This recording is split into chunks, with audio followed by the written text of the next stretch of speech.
Our theme this month is when we name it, we claim it. And today's topic is who is listening?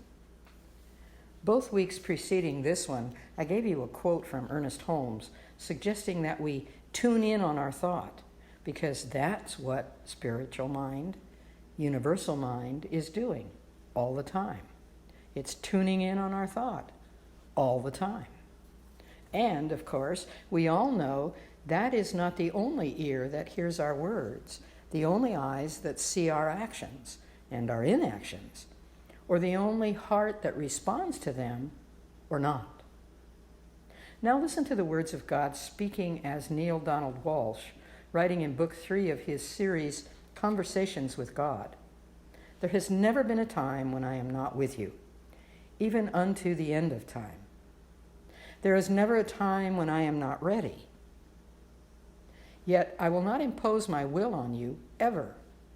I choose your highest good for you, but above all that, I choose your will for you. This is the surest measure of love. Are you listening?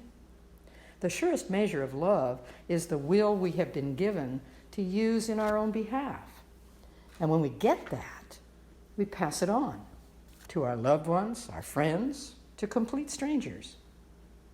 One of my sons-in-law works for Bechtel Corporation, which is a worldwide business. It's an engineering, procurement, construction, and project management company headquartered in Reston, Virginia. It's the largest construction company in the United States, and as of 2018, the 11th largest privately owned American company. Larry's been with them for over 20 years, and one time when I was visiting him and my daughter, he talked with me about his high-level management training and shared with me how it paralleled the book Power versus Force written by Dr. David Hawkins.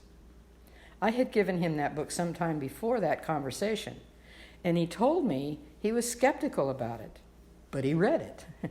And now, he said, I'm hearing those same ideas from the top brass in my company. And then he said, Mom, what other books do you have for me? I thought to myself, he's listening, but not to me per se, to God speaking through me, through Hawkins, through Larry himself.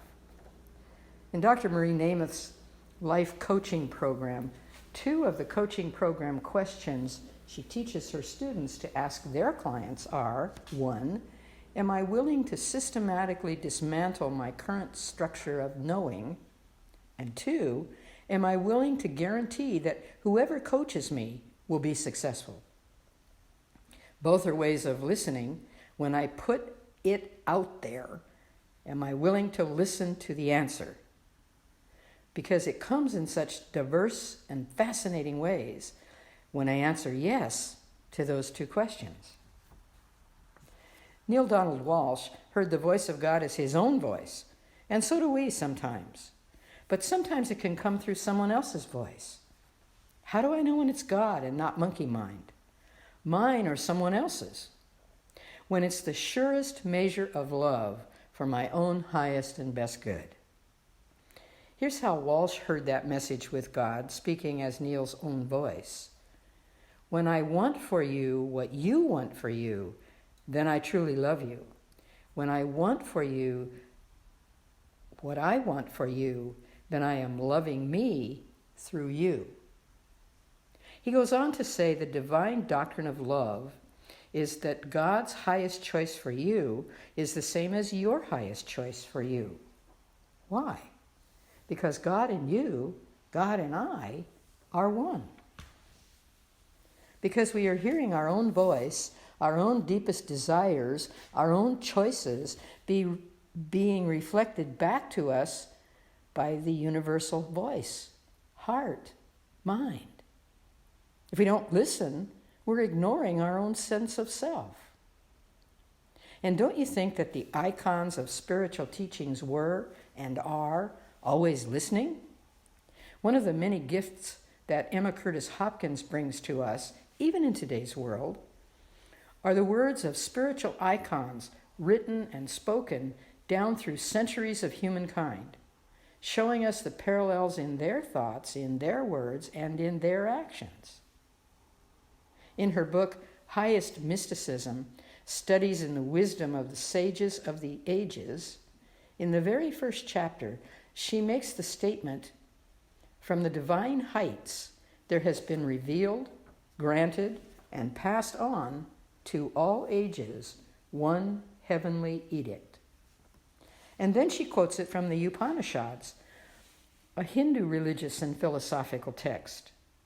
I have given you an eye divine with which to behold my power. Again she quotes it, this time from the Tao Te Ching. Ancient writings often claim by three teachings, Confucianism, Taoism, and Buddhism. The quote, make use of the light, returning again to its source. Then she makes reference to Maya, a Sanskrit word referring to the changeable, malleable nature of material stuff, which the Apostle Paul wrote about to the Roman Christians. And a magnificent quote she brings to us from Lactantius, a Christian writer in the 2nd century of the Common Era. Man alone of all the animals goes in quest of his origin, and perceiving that the highest good is to be sought by him in the highest places, looks to his maker.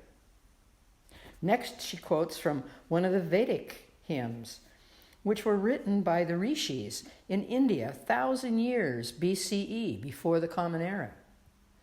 It is not possible for anything to take place save in connection with an onlooker. The footnote to that offers, this is remarkably like the idea in modern quantum physics that says that the stuff of the universe only becomes particles, meaning matter, in the presence of the onlooker. So I invite you to consider that one of the reasons for these teachings or these writings from different religious faiths, different parts of the planet, and at different moments in time are so much in parallel is because they are listening to the same source. How often we say we want the answer, but we're not hearing it. That's because we're not choosing it. In truth, we have the answers to all our questions within us, and always have had. God and I are one, remember? We're simply not choosing the answers, we're choosing to believe we don't know the answer, and so we don't. Doesn't that sound familiar? Does that sound like page 52 in the Science of Mind text?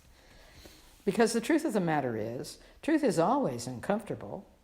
It's only comforting to those who don't want to ignore it, which is another way of saying, I'm listening. Then it becomes not only comforting, but inspiring, and a further validation that God and I are one. Let me share this with you.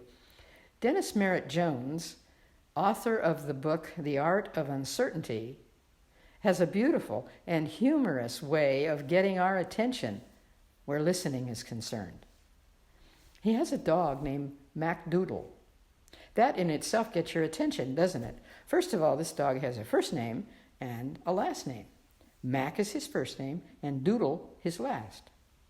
So when Mac was about 6 months old, and Dennis was quite a bit older than that, they went together to an 8-week basic training obedience course.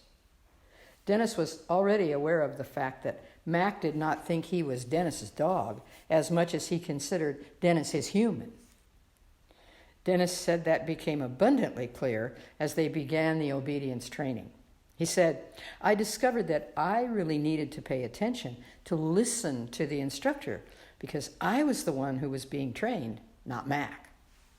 Mac was just there to assist him in learning how to be a more focused, present, disciplined, patient, forgiving, loving, spontaneous, playful, and attentive human being.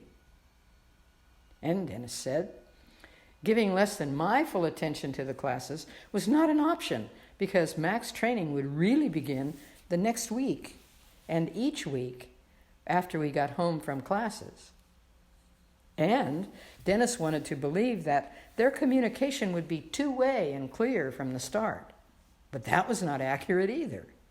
Dennis's job was to communicate to Mac what he, Dennis, had learned in class. But to do so, first, he had to get and hold MacDoodle's attention. Oh, I didn't tell you before, Mac was a 55-pound, 6-month-old, ultra-high energy puppy with an attention span in the vicinity of about 5 seconds.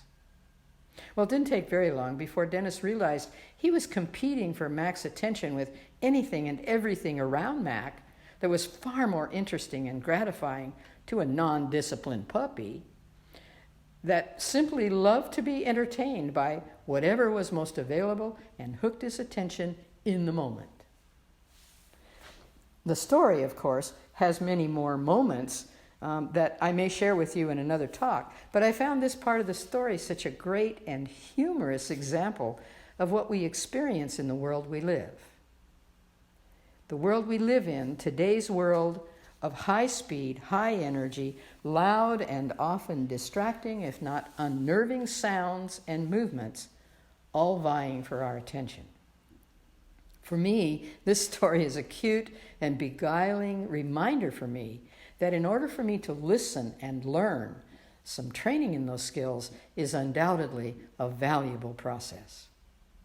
So listen to your own words, listen to your own thoughts, listen to what's going on around you, and make the conscious choice as to whether or not you'd like to invite it in.